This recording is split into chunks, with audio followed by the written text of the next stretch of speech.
né? Agora não. Tchau. Então vamos lá. Então na aula passada a gente começou, eu estou me lembrando agora que a gente foi até mais ou menos o conteúdo, até Ian Mills, né, o desenvolvimento das principais ideias, né, e dos principais conceitos, até a gente pensar na unificação eletrofrágil. Então, basicamente, dois pontos, né, que eu coloquei de uma forma um pouquinho mais, assim, em evidência, foi que nós queremos descrever as interações frágeis. Então, por enquanto, nós não estamos nem pensando em interação eletrofrágil. A gente estaria pensando só na interação frágil.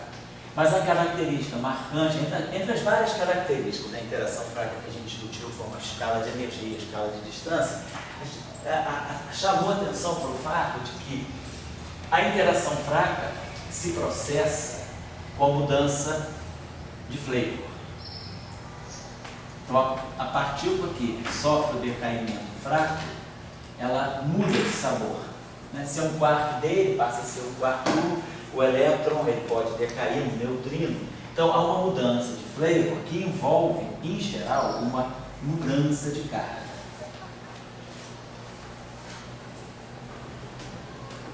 Então, a carga elétrica, ela acaba, apesar dela ser um número quântico associado à interação eletromagnética, a carga elétrica acaba sendo um número quântico também bastante relevante para a interação fraca.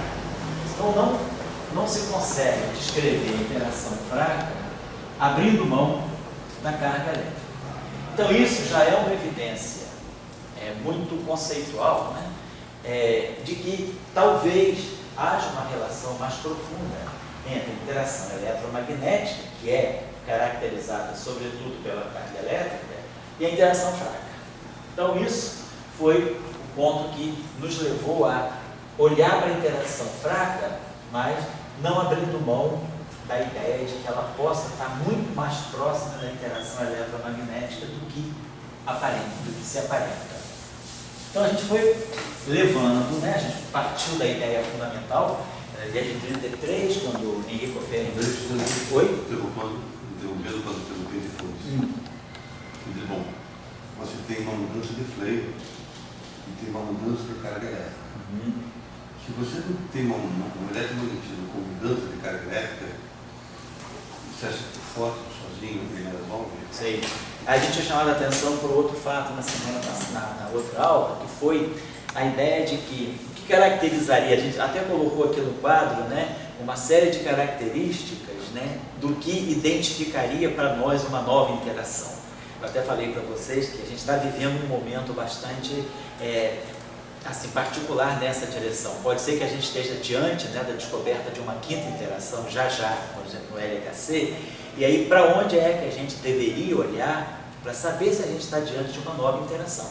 Então a gente colocou uma interação, né, em geral, né, em termos mais qualitativos, ela é caracterizada por uma escala de comprimento. É uma interação que se processa dentro de uma escala de distância, dentro de uma escala de energia. Aquela interação ela é predominante, ela predomina, sobretudo, dentro de uma certa escala de energia. Ela é caracterizada por uma constante de acoplamento que tem uma certa escala também, uma certa ordem. Depois, há alguma simetria ligada a essa interação, quer dizer, em geral as interações têm associadas a si ou por trás delas uma certa simetria. Então a gente deu as seções de choque são de uma certa ordem de grandeza. O que caracteriza a interação eletromagnética, né, são seções de choque de uma certa ordem, as seções eletromagnéticas, as seções de choque fortes, as seções de choque fracas. Então a gente colocou uma série de características que nos levariam a pensar se realmente a interação fraca era uma nova interação ou se simplesmente ela pudesse ser um desdobramento da interação eletromagnética ou da interação forte, como se pensava. Porque, afinal de contas, quando ela foi descoberta, o decaimento mãe de toda a interação fraca é o decaimento beta do nêutron. Então, é um processo que envolve nêutrons e prótons. Também envolve, claro, elétrons e neutrinos.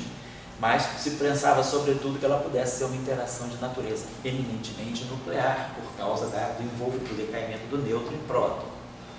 Então, mas o que garante que nós estamos diante de uma nova interação? Então, aí Enrico Fermi já tinha mais ou menos essas ideias traçadas, e aí, com o decaimento, com o descobrimento do muon em 1936, o decaimento do muon em elétron, de novo, eu tenho uma partícula mudando de sabor. A carga é a mesma, a carga negativa do muon é a carga negativa do elétron. Porém, uma partícula decai numa outra. E nesse decaimento, Fermi percebeu que o que caracterizava esse decaimento era uma constante de acoplamento que era idêntica à do decaimento beta do nêutron. Então ele começou a perceber que havia uma certa universalidade nesse decaimento, que não é a constante de acoplamento da interação eletromagnética, que é a constante de estrutura fina, né, que é 1/137, era uma constante de acoplamento bem menor e com dimensão. Então isso já marcava que, e de fato o título do trabalho original dele foi recusado, era uma nova interação, quer dizer, era uma teoria para uma nova interação, que era a interação fraca. Então eu estou colocando que, apesar, quer dizer, da carga elétrica ter esse papel preponderante dentro da interação fraca, a interação não deve ser eletromagnética, ela deve ser realmente uma outra interação, porque a escala de distância é uma, a escala de energia é uma. Bom, não vamos nem falar da simetria por enquanto, mas as seções de choque características são uma, a constante de acoplamento é tudo diferente do eletromagnetismo. Então isso mostra que a interação fraca deve ser uma interação que não é nem forte, por causa dessas grandezas, né? Até que o alcance da interação nuclear forte é mais ou menos o alcance da interação nuclear fraca, basicamente a ordem de grandeza do raio do núcleo. É basicamente 0,8 Fermi, 10 a menos 15 metros. Então, em termos de escala de distância, as duas escalas são as mesmas, mas a escala de tempo é muito diferente. Os decaimentos fortes, eles se processam com tempo na faixa de 10 a menos 23 segundos, e os decaimentos fracos na faixa de 10 a menos 6 segundos, 10 a menos 8, 10 a menos 3. Tem uma faixa mais variável, mas assim, os tempos de decaimento fraco são, às vezes, 10 ordens de grandeza maiores do que os tempos do que os processos fortes e do que os processos eletromagnéticos. Então isso já marca que a interação fraca tem características próprias, né, que fazem dela uma nova interação. É uma interação nuclear? Sim, mas não é interação nuclear forte. Então era dentro disso que a gente se movimentou na aula passada, tentando, né, constituir argumentos para poder dizer que os processos de decaimento fracos são realmente uma nova interação. E daí a gente foi coletando os elementos, né, até chegar aonde a gente queria, que seria a simetria ligada com a interação fraca, já que a gente sabia a simetria 1 está ligada com a interação eletromagnética. Nessa época, ainda vamos dizer, dentro de uma análise assim mais cronológica, nessa época não se sabia que a simetria SO3 estaria na interação forte, se pensava que fosse a simetria SO2. E de fato o trabalho do Young e Mills, né, de 54, é a proposta de uma teoria de gauge SO2 para o espinho isotópico forte, para a interação forte. Então, se tinha nessa época a ideia de uma simetria SO2 para a interação forte. Então, a busca agora, no início da década de 50, era, já que a gente já está claro que a interação fraca é uma interação à parte, é uma terceira interação, né, na verdade era a quarta interação, era a interação gravitacional, que tinha uma característica, a interação eletromagnética, a interação nuclear forte, e aí entrava a interação nuclear fraca. O que estava faltando para ela seria compreender qual era o conteúdo de matéria da interação forte e quais eram as simetrias. Então, foi aí que a gente parou. Aí a gente entrou na década de 50, né, já pensando no trabalho de Young e Mills e levando em conta que nós estamos diante realmente de um novo tipo de interação, que são as interações fracas. Então, a nossa questão agora seria... Pode falar. Sim, você definir o eletromagnetismo como aquilo que preserva a variância da luz, certo, e a conservação da carga elétrica. Sim. A pergunta que eu tenho é: essas mudanças de flavor, eu não estou querendo adiantar, não sei se acontece, a mudança de flavor e de carga, certo? Não poderiam se acomodar nesse conceito? Vamos falar sobre isso hoje, já. Daqui a pouquinho, daqui a talvez uma meia hora, a gente vai estar vendo. Será que quando a gente coloca a simetria SO2, aí o fóton vai ficar muito evidenciado. Será que o fóton estaria ligado a uma simetria que o coloca em parceria com outros objetos que seriam tipo os fótons carregados? Será que é esse é o caminho? Nós vamos encontrar já essa história. É exatamente o que você está perguntando. Até que ponto, isso aí não estaria me dizendo que simplesmente um desdobramento, uma extensão do eletromagnetismo, ou se é realmente uma interação? Acho que a simetria vai ajudar a gente a perceber, quer dizer, a simetria com a fenomenologia que a gente tem de apoio, a esse estudo mais teórico. Então, a interação nuclear fraca estaria faltando, porque já está caracterizada, que ela tem todas aquelas propriedades que identificam como uma nova interação. Então, o que nós estamos precisando agora seria definir o conteúdo, definir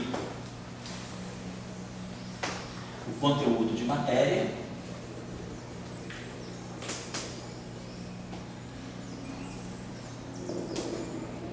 e encontrar uma simetria. Esse segundo ponto aqui, quer dizer, encontrar uma simetria, até que ponto isso realmente caracteriza, vamos dizer assim, uma atitude da física ou se isso não é uma atitude filosófica? Será que por trás de toda interação precisa realmente ter uma simetria?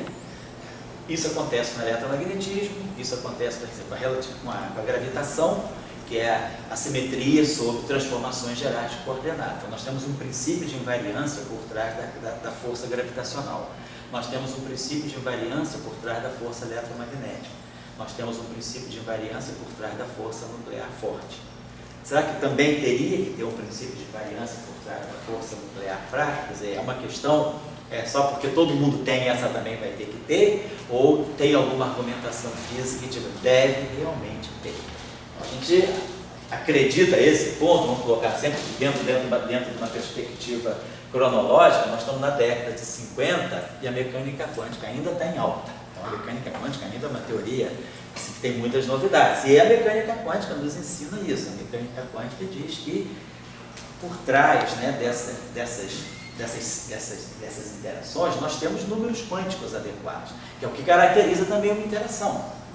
Qual é o número quântico da interação gravitacional? É a massa. Qual é o número quântico? A massa e o spin, Qual é o número quântico da interação eletromagnética? Carga elétrica. Qual é o número quântico da interação forte? O spin isotópico. Nessa época ainda não tinha cor, mas era o spin isotópico.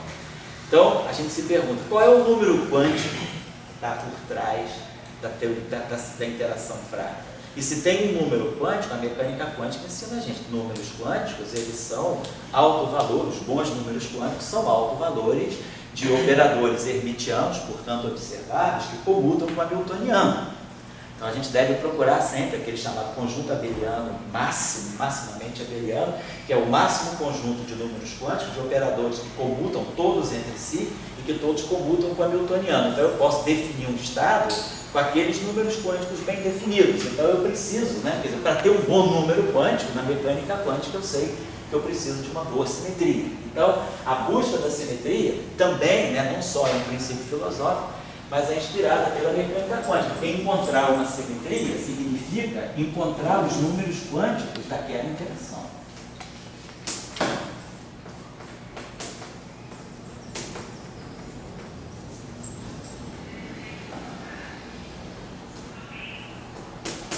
Quais seriam os números quânticos da interação fraca? Então, nós estamos diante dessa situação. Então, vamos lá. O que está envolvido no processo fraco? Ainda não se tem o resultado experimental do neutrino, mas Pauli já havia previsto, quer dizer, que nos processos, a matéria ligada à interação fraca, quer dizer, a matéria fraca, seria envolvendo aqui os nucleões, os prótons e os nêutrons, elétrons. Então, aí nesse caso, então, vou botar aqui próton e nêutron. O elétron, claro, o pósitron também, já que já tinha sido descoberto, não se fala de elétron sem falar em pósitron. Os neutrinos, nesse caso, o neutrino do elétron. e o antineutrino do elétron. Então, basicamente, essa era a matéria da interação fraca. Então, nós devemos construir, se a gente quer construir uma teoria de campos, né, a gente deve construir uma ação que envolva esses campos aí. De fato, Fermi, no trabalho dele lá de 33, ele já tinha pensado numa espécie de uma densidade de lagrangiana, né, da interação fraca,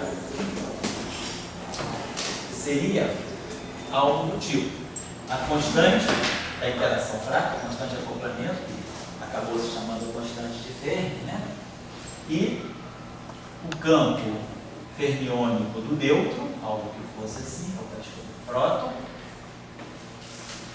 Aqui, algum tipo de gama, vou deixar assim, o campo fermiônico do nêutron. Então, isso aqui seria o setor forte. E essa corrente forte, essa corrente de nêutron-próton, que é o setor forte, interagindo, então, com uma corrente onde eu vou ter o campo do elétron, o meu campo do neutrino, alguma matriz aqui, gama minha, e o campo do elétron. Então, essa foi a proposta de Enrico Fermi. Colocar uma interação, que a gente chama de interação quântica fermiônica, né, que pudesse estar descrevendo para nós esse processo em que um nêutron decai um próton, emite um neutrino e um elétron, um antineutrino e o elétron associado. E aqui eu poderia ter esses operadores, né, que estão desse bilinear fermiônico, podem ser matrizes gama. Nós estamos falando de campos de Dirac, campos de tipo Dirac, e aí eu posso ter diferentes operadores. Posso ter operador escalar, posso ter gama 5, posso ter um gama mil, gama 5. Então aí, ainda isso era um objeto de estudo. Não se sabia exatamente quais seriam os operadores. O tipo de corrente é a corrente nuclear fraca. Seria uma corrente vetorial, pseudo-vetorial, escalar, pseudo-escalar, tensorial, pseudo-tensorial. Isso aí só foi resolvido no meado da década de 58. O professor Rachan e Marchak, isso aí. Mas a gente vai falar sobre isso depois. Mas essa é a estrutura da interação fraca. Eu preciso, então, do conteúdo de matéria. Nessa época, os quarks não existiam. Então, o próton e o nêutron eram considerados partículas elementares. Nós tínhamos também o decaimento do muon. Então, Enrico Fermi também já tinha proposto o lagrangiano para o processo de decaimento fraco do muon. Também aparece aqui a mesma constante. E aí aqui nós tínhamos o campo do elétron, eventualmente aqui matrizes gama, e aqui o campo do muon. Então essa corrente aqui no setor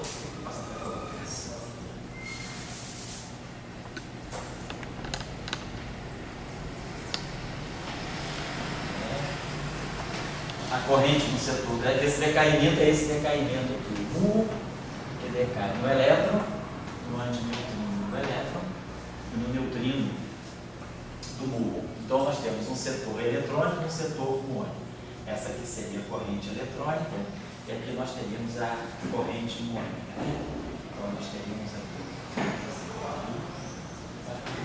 aqui uma linha, neutrino do muon. Então, uma interação desse tipo estaria governando o decaimento beta, o decaimento do muon. Então, Fermi já estava indo na direção de que a interação nuclear fraca ela devesse ser uma interação do tipo fermiônico quântico. Interação quântica fermiônica. Isso foi um processo ainda antigo, né? Da década de 30. Nós estamos no início da década de 50 e já se sabe que a eletrodinâmica quântica é renormalizável. Nós já sabemos categorizar as teorias quânticas de campo em teorias renormalizáveis, super renormalizáveis e não renormalizáveis. Interações desse tipo aqui são interações não renormalizáveis, né? Porque a constante de acoplamento tem dimensão de massa negativa. A constante de Fermi é massa do próton a -2. Então a gente sabe que a gente está diante de uma interação não renormalizável e isso gera um incômodo frente, por exemplo, a QED, que definia que tem claramente, né, um esquema renormalizável. Mas, deixando de lado ainda essa questão, né, isso ainda não era tão importante nessa época, a ideia era ter uma estruturação daquilo que pudesse ser um lagrangiano de interação para as interações fracas. Então, essa era a ideia constituída por Feynman. Conteúdo de matéria, então, está claro. A matéria conhecida na interação fraca, sobretudo, era essa aí. Então, tinha essa estrutura. Agora, precisava buscar uma simetria. Será que a gente consegue ver daqui, né, já consegue ter ideia de uma simetria que pudesse estar controlando esses processos aqui? Então, a gente começa a perceber no setor nuclear, né, próton e nêutron, um dublete, próton-nêutron. No setor fraco, a gente já começa a perceber o dublete sempre do elétron com seu neutrino, o muon com seu neutrino. Então a gente começa a perceber uma estrutura de dublete, né? Então o nêutron e o próton com massas muito próximas, a diferença de uma parte em 1000, então isso já começa a nos fazer crer que o próton e o nêutron formam um dublete, uma diferença de massa muito pequena que pode ser atribuída a uma quebra de simetria, mas que basicamente pode ter uma simetria por trás.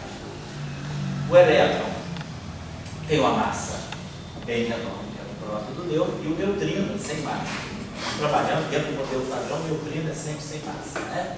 Então, o neutrino tem massa zero, então, como aqui eu tenho um pequeno desvio de massa, a massa do neutrino é zero e a massa do elétron é bem menor do que essa. Então, a ideia que foi se firmando foi que, de repente, o elétron e o neutrino, dentro da física de interações fracas, pudessem ser também campos degenerados. A gente pudesse pensar que o elétron e o neutrino também são objetos sem massa, mas que por algum processo físico, o elétron ganha uma massa que o neutrino não ganha. E o próprio nêutron, que são degenerados, a degenerescência quebrada, o nêutron ganhando uma massa um pouquinho maior do que a massa do próton, por um processo também de quebra de simetria. Então, o raciocínio, né, que estava se configurando nessa época era de que, talvez, diferentemente do eletromagnetismo, a simetria da interação fraca não fosse uma simetria exata, como é a simetria 1 do eletromagnetismo, porque nós poderíamos pensar que as diferenças de massa, que são evidentes, né, no nosso mundo, no nosso nível de energia, a gente percebe essas diferenças de massa, elas pudessem ser atribuídas a algum mecanismo de desvio da situação de simetria perfeita. Então a ideia era começar a se pensar que pudesse haver uma simetria realmente por trás desses processos aí, e essa simetria está ligada a essa estrutura de dublete. Não é como se eu tivesse, né, o nêutron e o próton formando um dublete, quer dizer, o dublete próton, como está assim, aqui, o dublete próton-nêutron, o dublete neutrino com um elétron e o dublete do neutrino do muon com um muon. A gente não precisa colocar as antipartículas, porque se a gente vai fazer uma teoria quântica de campos, que é invariante de Lorentz, que é descrita por uma ação local e que satisfaz a relação spin estatística, as antipartículas automaticamente estão contempladas. Então a gente não precisa introduzir antipróton, antinêutron, antineutrino, pósitron. Colocando os campos fundamentais, as antipartículas automaticamente são contempladas pela invariância CPT. Qualquer lagrangiano que é escrito de uma forma, tem um lagrangiano hermitiano local, que satisfaz a conexão invariante Lorentz e que satisfaz a conexão spin estatística, automaticamente CPT é uma invariância. Se CPT é uma invariância, tudo que se refere às antipartículas automaticamente está contemplado, colocando só as partículas. Não preciso me preocupar com as antipartículas, porque os campos, né, já carregam as próprias antipartículas. Então, não vamos nos preocupar com as antipartículas, só com as partículas. Então, a gente está montando, está aparecendo a estrutura, né, o raciocínio simples, né, é esse. É que está aparecendo uma simetria, é a SU2, está pintando no horizonte. Porém, aqui temos que ter um cuidado. O elétron é uma partícula, apesar de ter pequena massa, ele é macio. O elétron e o muon são macios, os neutrinos não. Então a gente sabe que os neutrinos, né, eles são partículas tipo Weyl.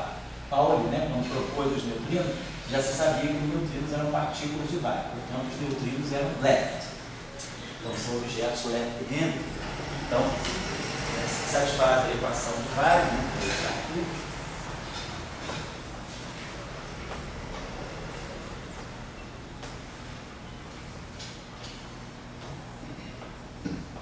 Então nós temos a equação de Weyl e nós sabemos que essa equação de Weyl ela está dizendo para nós que a projeção do spin do neutrino ao longo da direção do movimento é H cortado sobre 2. Então esse é o conteúdo da equação de Weyl. Então nós sabemos que os neutrinos são objetos left, mas os elétrons têm massa. Os elétrons satisfazem a equação de Dirac. Então os elétrons satisfazem a equação de Dirac. A equação de Dirac é I H cortado, chama Mi, dmi, psi do elétron, menos MC, psi do elétron, igual a zero. Então a equação de Weyl, a equação de Dirac, desdobra em duas. I H cortado, gama Mi, dmi, psi do elétron left, menos MC, psi do elétron right, igual a zero. I H cortado, gama Mi, dmi, psi do elétron right, menos MC, psi do elétron left, igual a zero. Então a equação de Dirac, ela acopla as duas quiralidades do elétron.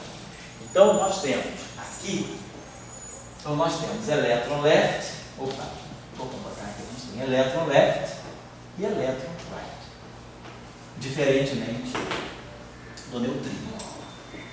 Então, a ideia seria, eu tenho duas partículas left e uma partícula right, que é o elétron right, só. Então, a ideia seria, já que o neutrino tem que fazer parceria com o elétron, a gente poderia pensar em reformular isso aqui colocando o neutrino do elétron, que automaticamente é left, com o elétron, que é left, porque eu tenho que organizar objetos que estejam na mesma representação do grupo de Lorentz. Esse cara está na representação meio zero, então eu não posso colocar o elétron right aqui, eu vou colocar o elétron left, meio zero do grupo de Lorentz. A mesma coisa eu faço aqui com o mu. E sobram aqui o elétron right e o mu right. Então a gente já está basicamente constituindo aquilo que é o setor de matéria da interação fraca. Nesse momento a gente não está ainda pensando em quark, nós estamos numa época em que ainda não se havia nem teoricamente, cogitado sobre a existência dos quarks. Então a gente está pensando o próprio no neutro no setor de elétron. Oi, fala. Essa coisa do bilhete é delicada, né? Então, a pergunta é, eu entendo, um pouco entendo que o dublete, tem que estar na mesma representação do grupo de Lorentz. Quem comanda é o grupo de Lorentz, e não necessariamente a massa. Você pode ter massa diferente da sua arquitetura da teoria, mas não é da arquitetura da teoria colocar... Até porque o grupo de Lorentz não envolve a massa. Quem envolve a massa é o grupo de Poincaré. O grupo de Lorentz, ele só se preocupa com o spin. O grupo de Lorentz são só as representações de spin. Quem vai falar sobre massa posteriormente é o grupo de Poincaré. Então essa é uma situação, é alguma coisa que vem depois. No momento a gente está preocupado só com invariância de Lorentz e eventualmente a existência de uma simetria. Isso que a gente está fazendo aqui. Tá certo? Vamos ver. Tem coisas que você pode mexer no seu modelo, uma proposta sua, uma coisinha que você está fazendo. E tem coisas que são leis maiores que você tem que obedecer, né? Quer dizer, você colocar um dublete neutrino e elétron, você estaria fisicamente errado? Se você está perguntando ou está afirmando? Eu estou perguntando. Não, mas por que você pensa que poderia estar errado? Porque eu sigo um pouco o princípio da invariância da luz. A invariância da luz me deu aqueles dupletes.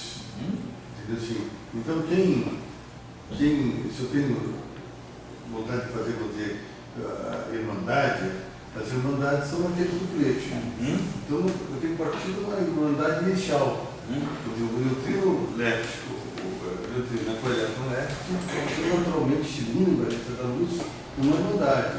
Mas depois, não é que eu vou chegar aquela teoria para a irmandade, então eu vou tentar. Agora, se eu já tiro uma irmandade vindo da valência da luz, eu acho que eu estou mudando, eu estou querendo fazer um jogo, assim, mas eu acho que você tem que eu assumo a valência da luz, eu assumo o grupo de Lorentz, e eu assumo as representações que o grupo de Lorentz me dá.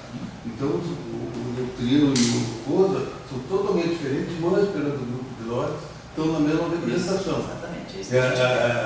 Então, eu posso começar a pensar que eles não têm aquilo. Então, eu partir de uma coisa comum que eles têm, no princípio. Isso, exatamente. Essa é a ideia. Por quê? O que a gente está imaginando, o que é mais fundamental aí é a invariância relativista. Então, para mim, do ponto de vista da relatividade especial, o que é importante é a representação meio zero. Então, meio zero, o elétron left está na representação meio zero do grupo de Lorentz? Sim. O neutrino left também está nessa representação? Tá. Então, isso habilita os dois a poderem dividir o mesmo duplete. Agora, a questão é a carga. Um é neutro, o outro tem carga. Mas, o que a gente sabe da simetria SO2 é que a simetria SO2, ela mistura, ela pode misturar estados de carga diferentes. Vai ficar mais claro isso agora quando a gente colocar os campos de Young-Mills. Então, a gente sabe que não é um problema colocar no mesmo duplete, ou no mesmo multiplete, objetos com cargas elétricas diferentes. Porque o que vai, pela mecânica quântica, qual é o significado de degenerescência? Degenerescência na mecânica quântica é a existência de estados com a mesma energia. Quer dizer, autoestados do Hamiltoniano com a mesma energia. Esse é o significado de degenerescência. Quer dizer, quando a gente vai da mecânica quântica para a relatividade, quer dizer, que energia é massa, então eu teria estados com a mesma massa, mas nada diz sobre a carga.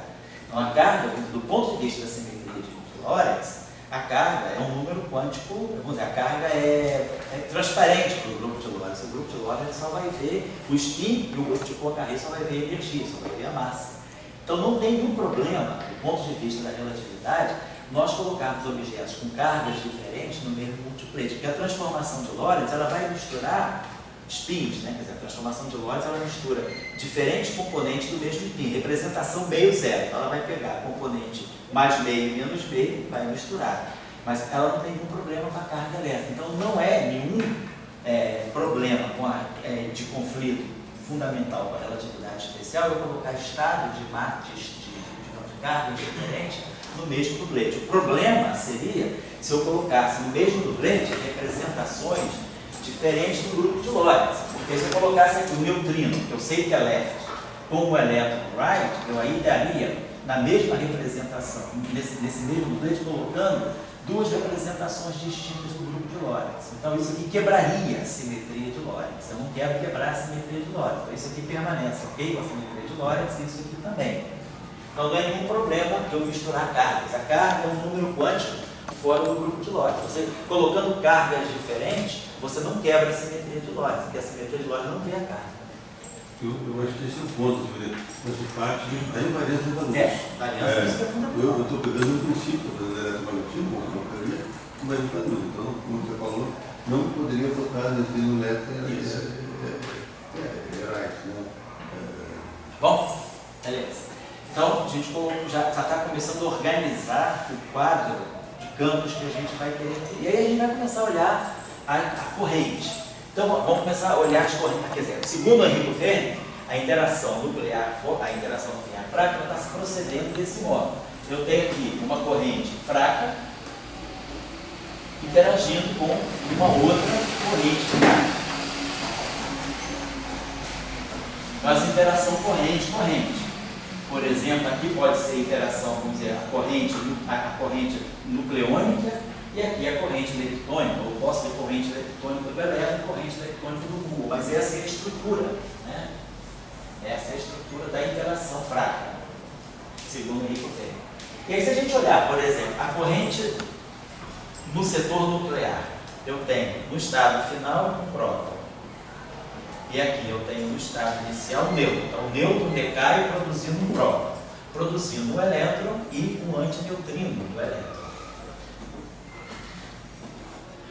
Então, do ponto de vista da análise das cargas, a gente sabe, esse campo aqui é neutro.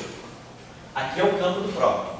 O próton tem carga mais, mas essa corrente aqui é barrada. Então, essa corrente aqui, do ponto de vista da interação eletromagnética, essa corrente aqui é uma corrente negativa, é uma corrente carregada negativamente. Vamos dizer assim, essa corrente aqui é o J-mi com carga menos. Por quê? Esse objeto aqui é neutro. O próton tem carga positiva, mas o que está aparecendo aqui é o próton barrado. Então, essa corrente aqui, ela tem uma carga negativa, né? E a fase, quer dizer assim, a transformação eletromagnética do campo do próton, a transformação 1 eletromagnética é o parâmetro da transformação, a carga do próton e aqui o campo do próton. Quando eu barrar, eu vou ficar com a carga oposta. Então, essa corrente aqui tem carga negativa. Então, aqui vamos colocar assim. Pode colocar assim dessa maneira. Aqui o campo do elétron negativo. Vou botar aqui assim. Então, essa corrente aqui é uma corrente positiva. O campo do elétron é negativo, então essa corrente aqui, então, esse Lagrange chama aqui eletromagneticamente neutro. Então, o que a gente está começando a observar é que a corrente fraca, as correntes fracas, elas têm uma carga. As correntes são responsáveis pela interação e o decaimento fraco, elas não são correntes neutras, como é o caso eletromagnético. No caso do eletromagnetismo, a corrente quem é? É o campo do elétron, psi, elétron, ami. Então, essa aqui é a interação eletromagnética. Então, essa corrente aqui é neutra. A fase desse campo cancela a fase desse campo. Então, as correntes eletromagnéticas são sempre neutras. Não importa, pode ser elétron, pode ser próton com próton, mas a corrente elétrica é sempre diagonal. É o campo com o seu campo conjugado. Então, a corrente elétrica é sempre neutra. A corrente fraca, a gente está vendo. Nesse setor ela é carregada, nesse setor ela é descarregada. Se eu pegar o decaimento dela no laboratório, oi? No laboratório não vê lagrangiano, ele vê corrente, né? É o laboratório vê corrente. Mas a corrente é a entidade primitiva. A corrente é que está em interação. O que você mede? Você não mede o campo da elétron, você mede bilinear. O que a gente mede, né, é isso aqui. A quadra é corrente, a densidade de carga está aqui e a densidade de corrente está aqui. Eu não meço isso. Isso, mas eu sei que isso aqui é microscopicamente constituído por esse campo, mas eu sei a constituição microscópica dessa corrente, mas o que eu meço é isso aqui, condensado, né? É o bilinear fermiônico. Quer dizer, para uma pessoa teórica, a primeira entidade para ver, para construir uma teoria, é a corrente e se é a conservação da corrente. É o campo, e a partir desse campo eu coloco a corrente associada ao campo. Você associa uma corrente a um campo, né? Para você dar uma descrição microscópica da corrente, você precisa saber qual é o campo que constitui essa corrente. Certo? Por exemplo, no caso do mu, né, se a gente tem o decaimento do mu decai no elétron, no antineutrino do elétron e no neutrino do mu. Então, se eu tiver, por exemplo, aqui o neutrino do mu e aqui o campo do mu, então essa corrente aqui é negativa. Então, as correntes fracas, elas apareceram sempre carregadas.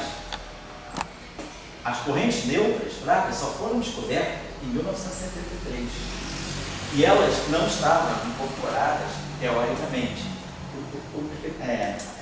no início. Com a teoria, quando a gente fizer a teoria de Salam-Weinberg, a teoria unificada eletrofraca, uma das boas previsões da teoria eletrofraca é que ela prevê correntes neutras, coisa que aqui não tem. Então, a corrente neutra foi uma previsão da teoria eletrofraca, mas quando elas foram previstas pela teoria eletrofraca na década de 60, elas ainda não tinham sido encontradas experimentalmente. Elas só foram encontradas experimentalmente alguns anos depois, em 73, no Gargamel, no CERN. Então, esse foi também um bom triunfo da interação fraca, né, da teoria eletrofraca. Prever a existência de um setor de correntes, que são as correntes neutras.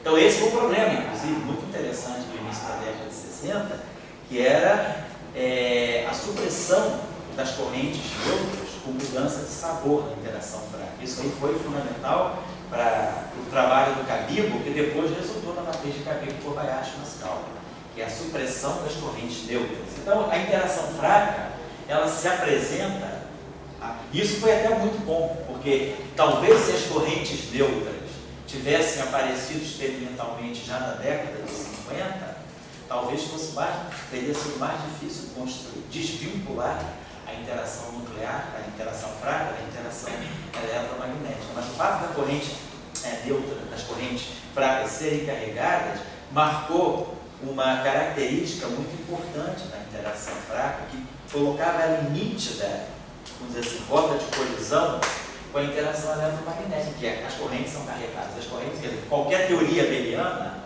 só pode ter corrente neutra. Então, exemplo, eletromagnetismo. Então, não tem por que a corrente eletromagnética ser carregada. Então, o fato das correntes fracas serem carregadas já colocava, não, isso não é interação eletromagnética, isso é uma outra interação. Mas as correntes são carregadas. Se essas correntes são carregadas, elas têm interação eletromagnética. Então, a interação fraca, ela puxa a interação eletromagnética, né, junto, mas elas são diferentes. Então, o fato das correntes fracas terem carga foi um outro fato experimental importante, e isso então colocou, se a gente vai agora se basear no paradigma do eletromagnetismo, para dizer que a interação se processa como um mediador, então eu tenho corrente, mediador, corrente. Mais ou menos a ideia que o eletromagnetismo nos dá. Tem uma corrente eletromagnética aqui, essa corrente pode trocar fótons, eu tenho uma fonte aqui, um objeto, uma partícula aqui, outra partícula aqui, elas interagem eletromagneticamente trocando fótons. A partícula é descrita por uma corrente, essa partícula, não que seja uma partícula multifoco, é descrita por uma corrente que é dada por uma função delta de Dirac. Mas aqui eu tenho uma fonte carregada, outra fonte carregada, trocando fóton. Então eu vou trazer esse paradigma, que foi o que já tinha o trabalho de Yang Mills, para a interação fraca. Então, alguma corrente fraca trocando bósons intermediários com outra corrente fraca. Se essa corrente é carregada, esses bósons aqui deveriam então ser carregados.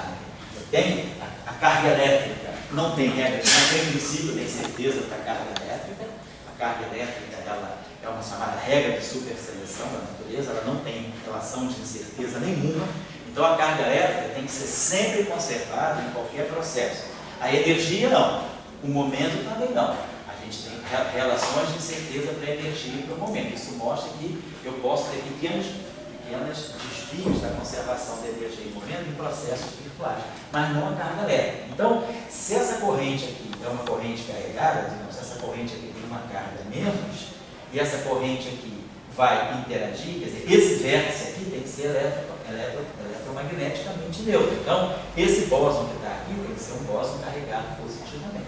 Então, esse bóson carregado positivamente está aqui, e aqui eu deveria ter uma corrente negativa. Então, essas correntes elétricas negativas, essas correntes fracas negativas, elas deveriam interagir trocando bósons carregados. Então, isso já coloca também uma outra informação fenomenológica importante para nós. Se as correntes fracas têm carga, então os bósons mediadores, se a interação fraca também é mediada por bósons, né, como é o caso da interação eletromagnética, então esses bósons mediadores eles também têm que ser carregados.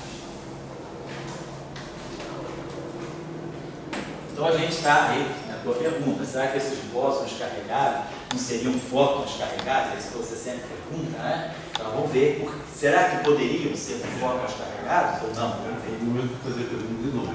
Então vamos lá, já adianto que eu sabia. Se você definir eletromagnetismo como invariância da luz e conservação da carga elétrica, será que o fóton é o único intermediário? Ou pode ter, como você está colocando, esses outros aqui? Esses outros aqui, o que eu entendo, você não está conservando a carga elétrica e conservando a invariância da luz. Dentro daquele escopo que a gente está sempre falando. Será que as equações de Marx no quadradinho numa conta maior? E você aqui está diante de uma conta maior, você pode chamar de eletrofrágil, pode chamar do que quiser. Mas isso é novo. A questão é a seguinte, você está podendo ter conservação da carga elétrica invariante da luz com 4 volts, no caso, sendo intermediário. E aí você pergunta, será que isso não é eletromagnetismo? E a gente simplesmente deu um nickname de interação fraca? Eu não vou estar discutindo o nome. Estou querendo dizer, isso aí preservou a carga elétrica? Preserva. Preserva a invariância da luz? Preserva. Então, eu entendo como eletromagnetismo isso. Conversa bem depois. Mas não se esqueça que tem algo que não é resto e que não deve vir depois. Ele não é resto, deve vir antes, que é a constante de acoplamento. Quando você mede essa seção de choque, você tem isso, você sabe muito bem se a constante de estrutura fina está aí ou não. Então, tudo bem, se não tivesse, vamos dizer, o teste da constante de acoplamento, eu diria, tudo bem, você pode ser um eletromagnetismo, mas vamos lembrar que tem um dado importante, que é justamente a ordem de grandeza desse processo. Se esse processo é um processo de natureza eletromagnética, ele deveria ter uma seção de choque pelo menos 10.000 vezes maior. Você está ligando um isso aqui, com alfa aqui e com outro alfa aqui. Então você tem ordens de grandeza acima, teria ordem de grandeza acima dessa seção de choque. Então vamos levar em conta esse fato também. Não é só os campos, né? Nunca vamos esquecer que a gente tem isso aqui. Isso aqui vai ser importante para a gente. A constante de acoplamento nunca deve ser esquecida. A gente às vezes que é teórico, a gente vai muito pela simetria, muito pelo aspecto mais formal, e a constante de acoplamento, que é um parâmetro, né? A gente já explicou até na aula passada, na verdade é uma função da energia que nós colocamos como parâmetro no lagrangiano, né? Em função desse parâmetro, a gente calcula a constante de acoplamento Running, que é a constante de acoplamento física, mas ela é muito importante porque ela vai dizer para nós, ela que vai me dizer que tipo de escala, ou vai me definir a escala do problema. Então não é só a estrutura de campos e a discussão da simetria. A constante de acoplamento é importante, vai fazer um papel muito importante do que é agora. Para mim, não é que eu vejo a origem da constante de acoplamento. Mas você vê o quê? A origem da constante de acoplamento, eu vejo de duas maneiras. Uma através da simetria, como a sua simetria escreve para Lagrangiano, ali vai aparecer a constante de acoplamento, e outra pelo teu teorema de Necker. O teorema de Necker vai aparecer uma constante de acoplamento, já está aquelas correntes conservadas, e que você vai ver essa constante. Então, essas duas origens, daí, eu não sei, são os modelos. Eu vejo essas duas origens. Depois tem o experimental, que é outra história, falando teoricamente. Teoricamente, tudo bem. Teoricamente, a gente até poderia parar aí. Mas aí a gente vai decidir. Será que tem algum teste que seja definidor? Né? Vai me definir se é interação eletromagnética ou se é interação fraca? Então, essa questão de depois, numa certa hora, a gente não pode evitar. Vamos em frente, então. Então, a gente está colocando a estrutura, então nós já vimos que nós devemos... Pode falar? Você teria outros modos de, por exemplo, vamos partir de neutrino, nu, etc., né? Outros modos de ter modos carregados, outros processos, por exemplo, JPC, etc., vocês podiam demonstrar? Vocês com partes? Olhando essa com outras possibilidades de dizer, olha, aqui pode ter, porque a gente está querendo dizer o seguinte, eu estou com processos eletromagnéticos que não conservam a carga, assim, correntes que são carregadas. Isso. Sim, sem dúvida. Por exemplo, se você pegar o próprio decaimento do quarto D, né? O decaimento do quarto D. Em quarto Q, elétron e antineutrino do planeta. No setor de quarto, você tem essa corrente aqui, né? Em que você tem aqui quarto D, quarto U, perdão, gama mi, e aqui o quarto D. Então, essa corrente aqui, esse objeto aqui tem carga menos 1/3. E esse quarto D tem carga mais 2/3, então o barato tem carga menos 2/3. Então essa corrente aqui é uma corrente com carga eletromagnética menos 1. Então essa corrente aqui é negativa também, mas essa corrente aqui é uma corrente negativa. Se você pegar, por exemplo, uma corrente que você tivesse o quarto aqui C, né? Isso, C, decaindo, por exemplo, no U. Então o nosso quarto U aqui tem carga 2/3. O quarto C, vamos botar aqui o quarto C, vamos botar o quarto S, decaimento desse tipo. Então Então esse cara aqui tem carga 2/3, né? Então eu teria o barrado, como aí estaria também negativo, o barrado, então isso aqui, menos 2/3 com menos 1/3, carga menos 1 também. Então no setor de quarks, sempre que você constituiu uma corrente para você, se ela é fermiônica, né? Não estou dizendo corrente bosônica, se a corrente é bosônica, eu teria um campo bosônico aqui, vamos chamar B maiúsculo, tem um bóson aqui carregado. A estrutura da corrente bosônica é essa aqui. Aí aqui nós temos o operador de derivada e aqui eu tenho um outro campo bosônico. Então, isso aqui é a estrutura típica de uma corrente bosônica. A estrutura típica de uma corrente fermiônica é essa aqui, Si barrado, gama Mi, Ki. Então, claro, se a carga desse férmio for diferente da carga desse férmio, sempre que eu formar uma corrente fermiônica com dois férmios distintos, tem duas chances. Se eles têm a mesma carga, essa corrente é neutra, porque a fase daqui cancela a fase daqui. Mas se a carga desse cara, esse cara aqui vai ter carga, a carga do Psi vai ser negativa, por causa do barrado. E esse aqui vai ter a carga do Ki. Então essa corrente aqui vai ter uma carga que vai ser a carga desse, a carga do objeto Psi, menos a carga do objeto Psi. Aqui, essa carga aqui vai ser a carga, a corrente aqui vai ter a carga do quark D, menos, porque aqui vai aparecer um sinal oposto na fase, a carga do bóson B. Então, quer dizer, a corrente bosônica tem essa estrutura aqui, então ela vai ter sempre, né, algo, ela vai ter sempre vai carregar uma carga, se for, por exemplo, dois bósons distintos ou se forem dois férmions distintos, né? Distintos com cargas diferentes.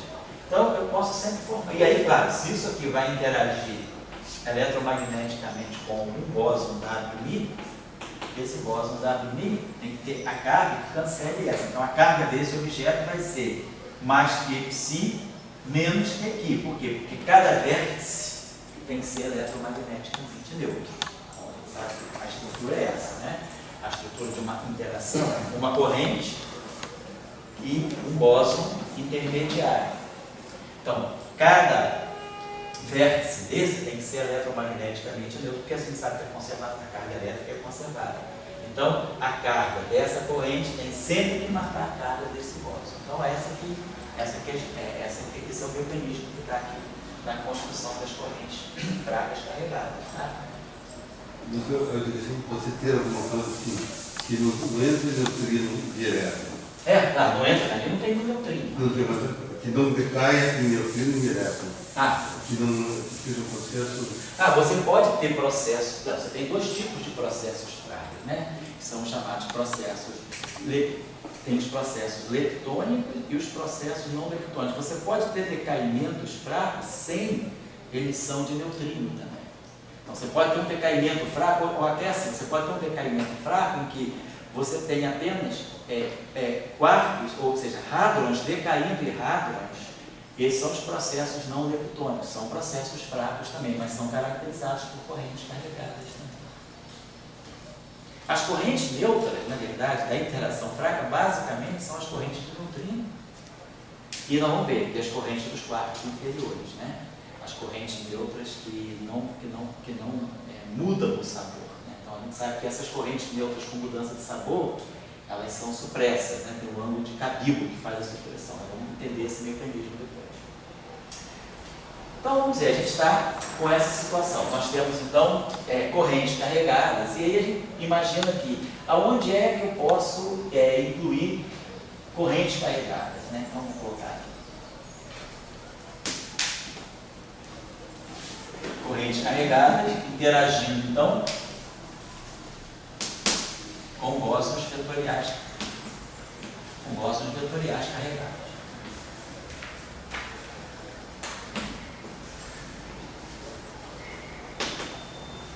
Então essa é a nossa forma.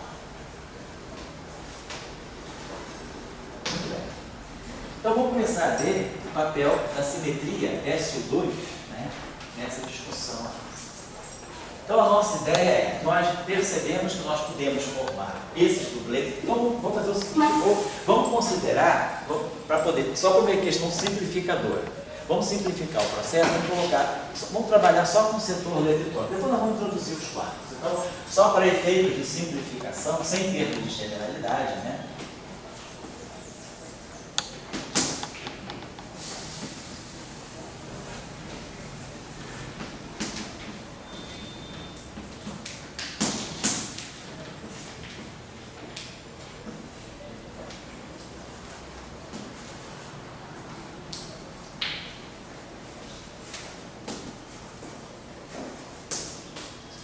Vamos fixar só no setor eletrônico.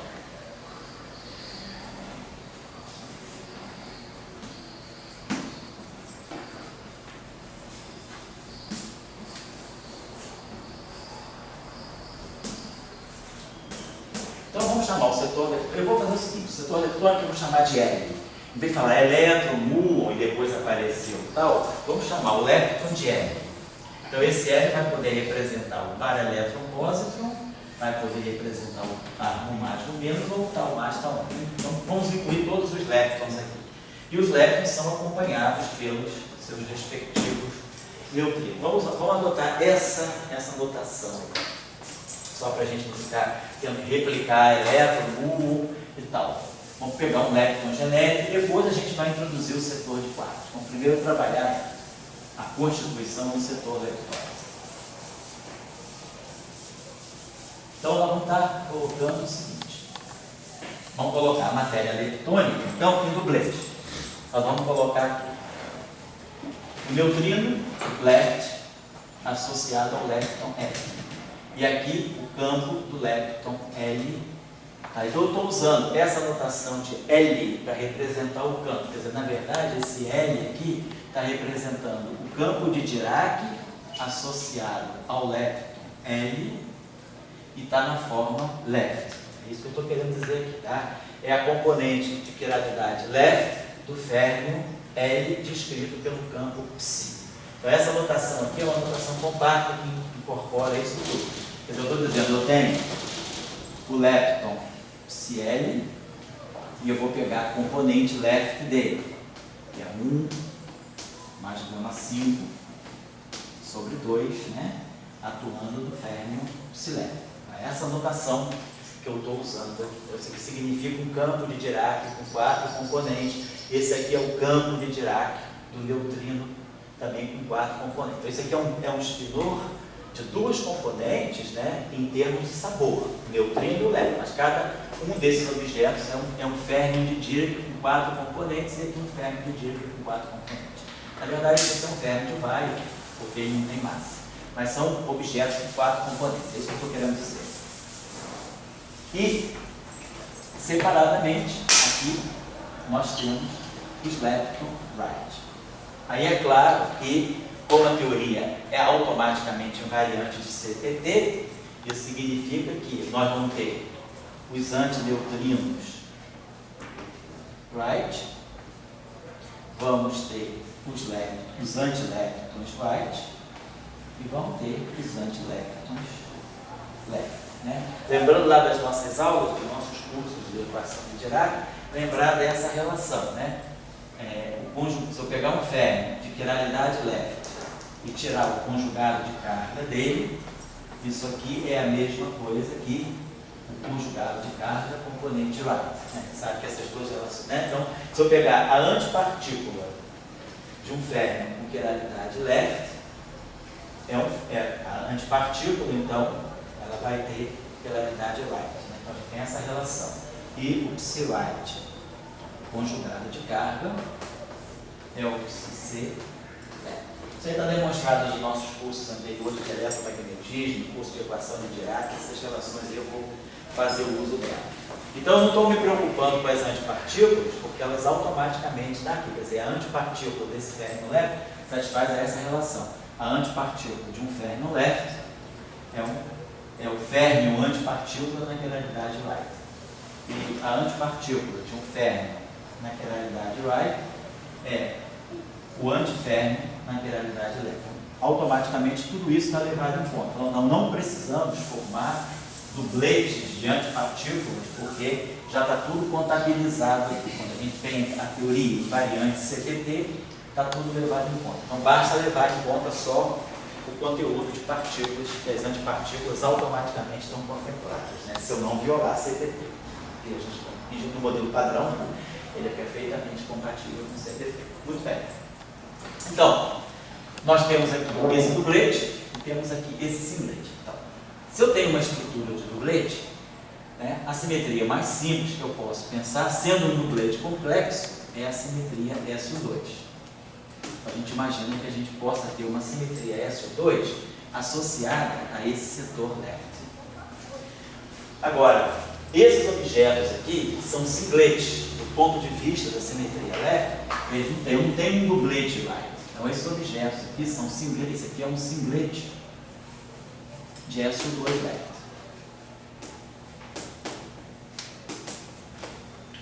Mas nós sabemos que todo férmio sozinho, por ele ser complexo, ele tem uma simetria U1 associada a ele. Então, eu poderia pensar que aqui, automaticamente, não estou necessariamente de ponto, estou dizendo que pode ser que a simetria U1 associada a esse férmio, ela venha a ter uma certa importância. Então, eu teria uma simetria U1 associada a esse férmio aqui. Mas aí vocês poderiam dizer, mas esse férmio aqui também é um férmio complexo. E esse aqui também é um férmio complexo. Então, será que cada um não traz uma simetria U1? Simetria U1 é qualquer férmio complexo. O que é a ação de Phi? A ação de Phi é uma ação desse tipo. Mi barrado, sigma mi, dmi, mi. Tipo de Phi, tipo de Dirac. Então, isso aqui nitidamente tem uma simetria. Então, qualquer férmio, ele pode carregar uma simetria U1. A pergunta é, a simetria U1 desse. Então, esse cara aqui está numa estrutura, o fato dele ser dublete me dá essa simetria SO2. Mas, isoladamente, cada um deles pode carregar uma simetria U1. Então, eu poderia ter uma simetria U1 para o lepton-left, uma simetria lepton-right, uma simetria U1 para o neutrino left, uma simetria U1 para o lepton-left. Mas, pode ser? Pode. Mas o que a gente vai adotar, e é possível, é que essa simetria U1, ela possa, eu vou usar uma simetria U1 para todos eles. Então, eu posso fazer o seguinte, é uma questão minimalista de escolha ou tem alguma física mais por trás disso? Então, tem uma física, não é só uma questão minimalista. Vamos ver, tem uma simetria SO2, que é left, e tenho uma simetria U1, que eu vou associar a um número quântico, que eu vou chamar de hipercarga fraca. Então, essa simetria SO2, nós estamos associando essa estrutura, como é uma estrutura tipo de isospin, a gente chama essa simetria de isospin fraco. O SO2 está definindo o que a gente chama de isospin fraco. A gente dá um nome a essa simetria e ao número quântico associado a essa simetria. E essa simetria aqui é também uma simetria ligada à interação fraca, a gente chama essa simetria de hipercarga fraca.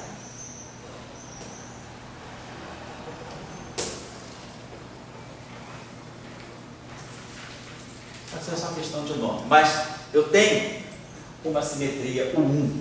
Agora, eu poderia ter 3 simetrias U1, cada uma carregada por um objeto. Só que, por que eu paro aí? Por que eu só escolho um? Vamos ver. O que eu estou tentando trabalhar com vocês, tá certo? É um pouco a cozinha da interação fraca. Tá? Os cálculos são muito simples, estão em qualquer livro. É só mexer com matriz, não tem nenhuma dificuldade. O que eu acho que é um pouco disso não fica muito claro na construção são todos esses ingredientes que são realmente ingredientes assim, meio escondidos, né? É difícil você pegar um livro que explique por que o livro já chega direto em cima das simetrias. Mas tem toda uma discussão por trás, por que isso, por que não aquilo. Então eu estou tentando dar para vocês um pouco os bastidores aí da interação fraca e depois o processo de botar o lagrangiano, colocação, isso tudo é muito fácil, porque é matriz SO2, não tem dificuldade, é só álgebra muito simples, né? Mas o que é interessante é a gente tentar compreender a construção das ideias, porque, como eu falei com vocês são uma geração que vai poder ter o desafio de descobrir a quinta interação. Então, para descobrir a quinta interação, esse tipo de raciocínio é muito importante, saber como olhar por um fenômeno. O que vocês vão receber do LHC vão ser dados. Vocês vão receber dados, simulações, né, gráficos, e aí perceber que por trás de tudo isso possa ter uma quinta interação vamos dizer assim, é um tipo de treinamento que a gente tem que receber. E aí, às vezes, a questão é, se tem uma quinta interação, como que é ela? Como é que eu vou, quais são os elementos que eu vou usar para constituir essa quinta interação? Então, eu estou pegando um exemplo conhecido, bem conhecido, que é o exemplo da interação eletrofraca, e mostrando para vocês um pouco como as coisas foram sendo montadas. Mas foram montadas assim mesmo, não tem assim, ninguém teve uma ideia genial, né? Tudo isso aí foi montado, e tudo isso aí foi montado à custa de muita briga. Se vocês forem olhar a literatura da época, tinha artigos conflitantes que depois foram vistos que estavam errados. A gente aprende no livro geralmente o que se salvou, mas às vezes é muito interessante no processo de formação, né, científica, a gente também compreender aquilo que não deu certo, porque a gente vai aprender com aquele tipo de erro, né? Ou aquilo que não deu certo nessa interação pode dar certo numa outra. Então, às vezes, eu acho que o livro só nega muito essa informação.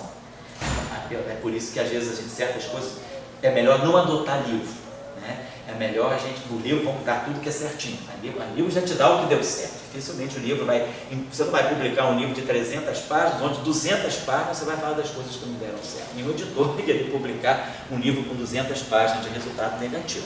Então eu estou tentando, a aula pode ficar meio fora de esquema, assim, meio chata, porque eu estou tentando mostrar para vocês essa cozinha, mas essa cozinha existiu.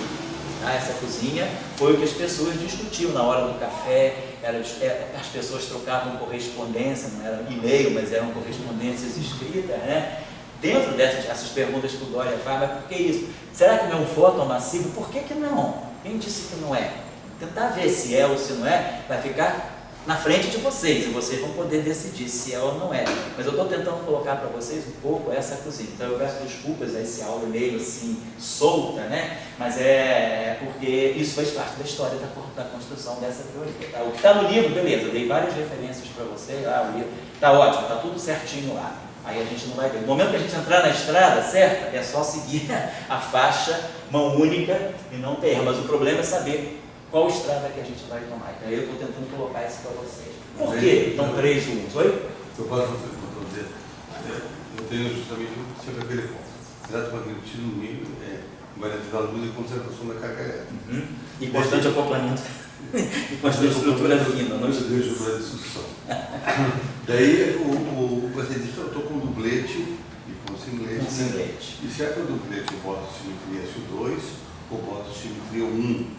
Já que eu tenho 3 simetrias 1. Isso. Então você diz, bom, a gente tem que ver qual é a fisicidade.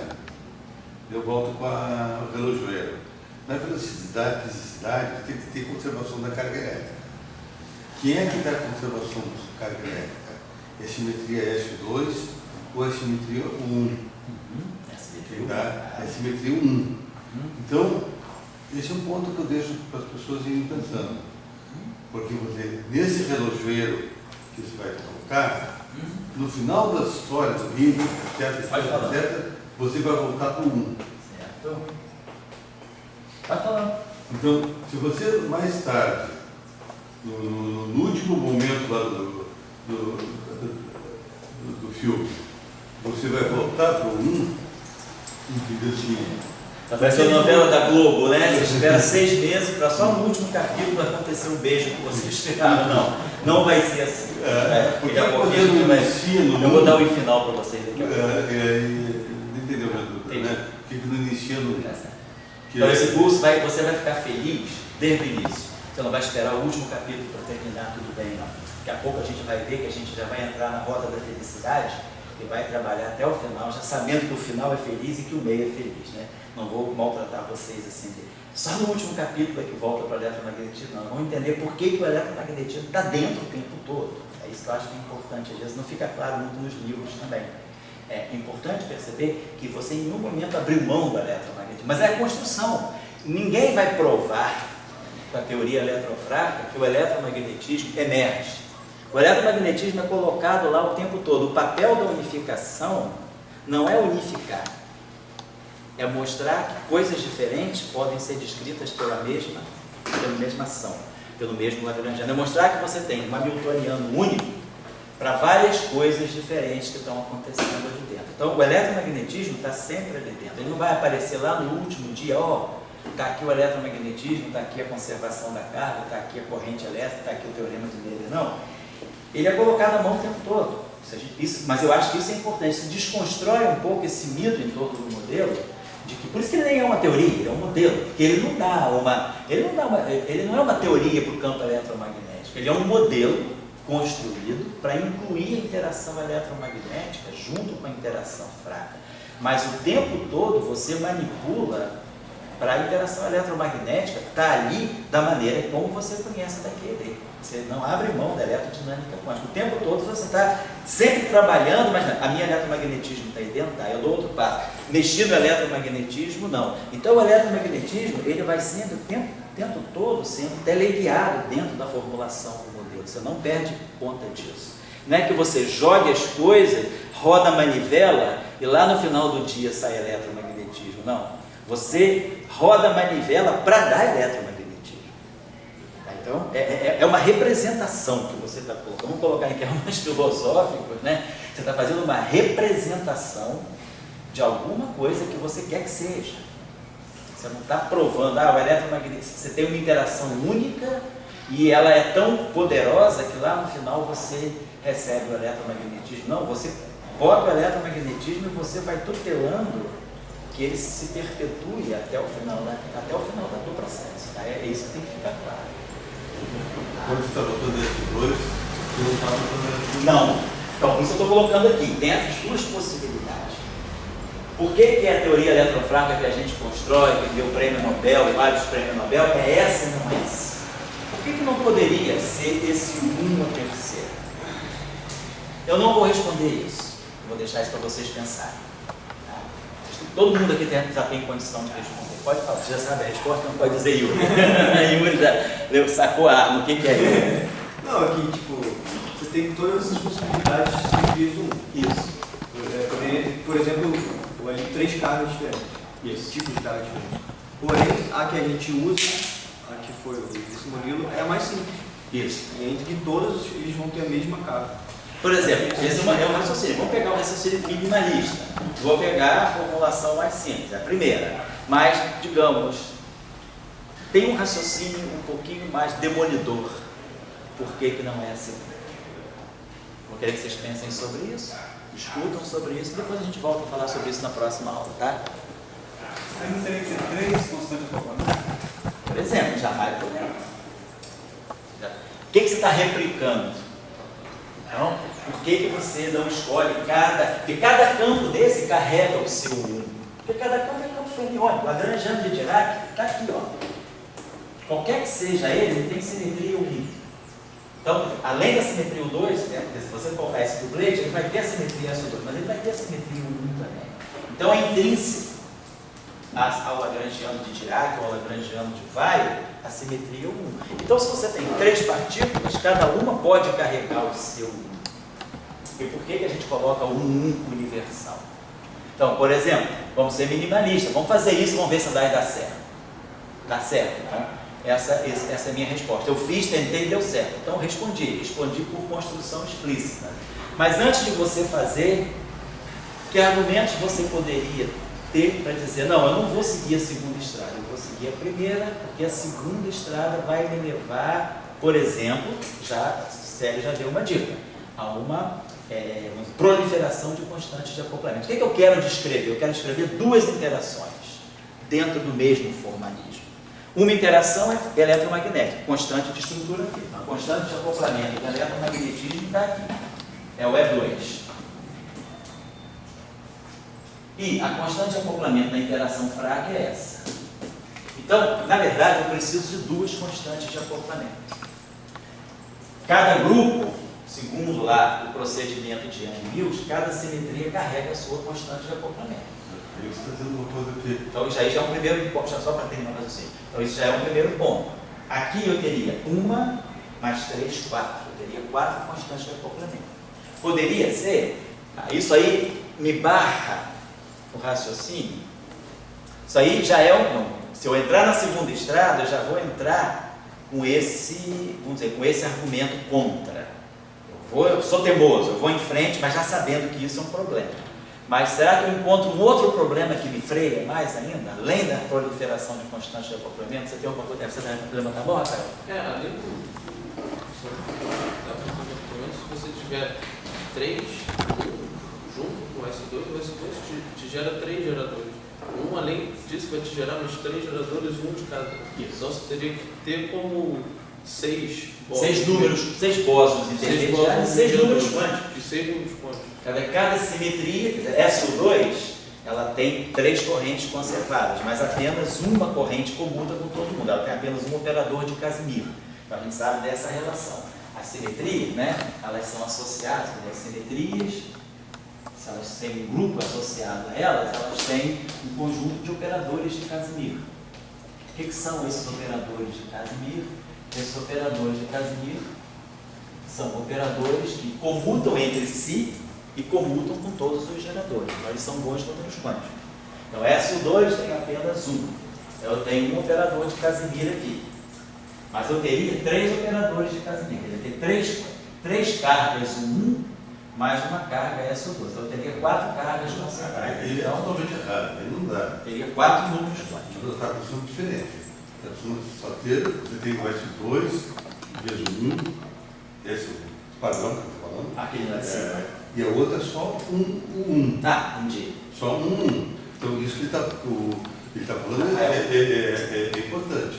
Porque, vamos dizer, o ponto de vista é o seguinte, você só tem um número quântico, que é a carga. Qual é a diferença aqui? Que essa carga é a carga de Yalman-Shijima, que ela é descrita, né, como se escreveu, com 2 elementos, são 2 subnúmeros quânticos. Assim, só tem, então, se você tiver só um, você está de acordo com o que o Rafael está nos falando. Só um. Não tem nada disso. Hein? Não tem nada disso. É apenas isso. Só um. Acabou-se. Só um. Isso aqui mais. Escrever as 3 partículas, tá? Agora, daí vem o que o Sérgio está falando. A possibilidade de proliferar Constante de acoplamento. Teve uma pergunta que eu levanto, também para responder. Diz assim, o que é a universalidade de uma teoria? Onde é que está a universalidade? As constantes de acoplamento, se é uma só? É uma maneira de ver. Será que essa é uma maneira escrita? É uma pergunta para não ser respondida assim, né? O que é a universalidade de uma teoria? Então, quer dizer, a pergunta que tem aqui é que você tem, essencialmente, vamos chamar, 3 partículas, né? E essas 3 partículas, vamos dizer, elas têm uma coisa que a gente não pode abrir mão, é a conservação da carga elétrica. Só que no grupo SO2, quando você bota SO2, daí vem o que ele falou. Só o SO2 também tem mais lei de conservação do que da carga elétrica. Então você vai ter que fazer algum mexida aí, que você vai contar no teu enredo. Assim, eu espero que não seja no final. Não. Entende assim, então, que se você tiver com o enredo só um, bem simplesinho, você está dizendo, olha, eu sou isso e está aqui. Agora vamos ver o que vai dar na minha Lagrangiana. Mas eu estou preservando a carga elétrica, então não estou com problema nenhum. Acho que eu entender assim. Você queria falar? Yuri, depois você. Uns meses atrás saiu um paper falando que provavelmente acharam um bóson vetorial exótico no LHC. Não era tipo um Z0 linha, né? Será que vou dar uma olhada nessa simetria que foi supostamente só fosse mais de um? Algum que foi descartado, né? Será que poderia sair daí? Isso, por exemplo. Poderia, o que a gente espera é que haja a gente imagina que o modelo padrão, ele se baseia em 3 simetrias, SO3, SO2 e 1. Porém, nós imaginamos é que o modelo padrão já é um descendente de um modelo, de uma teoria mais completa, que seria uma grande unificação. A visão hoje, do Stablishment, se você for encontrar bósons vetoriais extras no LHC, tipo W mais linha, W menos linha, Z0 linha, então os eventuais bósons extra que você encontrar no LHC, eles possam estar vindo de remanescentes do grupo de grande unificação. Então, quando você pensa que o teu grupo, que a tua teoria mais fundamental, sem incluir a gravitação, seria uma teoria grande unificada, tipo SO5, quando você vê a decomposição, a redução de SO5 ao modelo padrão, você tem fatores abelianos do 1 que você descarta. Então, esses fatores abelianos do 1 que estão embutidos dentro do SO5 podem estar por trás desses fósseis que venham a ser descobertos. Então, são fatores do 1, mas ligados a uma física mais fundamental. Já vou lá. A pergunta é, será que esses fatores do 1 já não poderiam ser esses aqui? Vamos colocar isso na pauta. Fala aí, o Sérgio pode falar aí depois de você. Uma pergunta é a seguinte, nessa época já se conhecia bastante, por exemplo, sobre as estrelas de nêutron, né? Sobre? Estrelas de nêutron. Ah, sim. Sobre estrelas de nêutron. Estrelas de nêutron. A minha pergunta vai no seguinte sentido. Quando você tem o deutério, por exemplo, você tem um próton e um nêutron. E eles ficam ali. Se você dá uma energia para dissociar, então você dissocia, você tem duas partículas, e aí depois de alguns minutos uma vira 3, que é o nêutron decai. Isso. Mas o próton fica a eternidade. Então, a minha pergunta é no seguinte sentido. Será que se pensou nesse tempo de lá para cá que a gravitação pudesse de alguma forma estabilizar o nêutron? Porque na estrela de nêutron, o nêutron não decai. Certo. E você tem, lógico, além da interação de forças, você tem a gravitação que gera aquele objeto. Então, sei lá, aquelas matrizes que aparecem na interação proposta do Fermi, se eventualmente pudessem, de repente, se carregar alguma coisa, a vida da gravitação que distinguiria próton e nêutron, nesse sentido. Né? Tá, por uma estrela de nêutron, né? Por que você tem uma estrela de nêutron estável? Se o nêutron dura 13 minutos, né, o tempo de vida de um nêutron é 780 segundos, em 780 segundos ele decai no próton, no elétron, no antineutrino. Por que a estrela de nêutron, então, não decai numa estrela de prótons, né?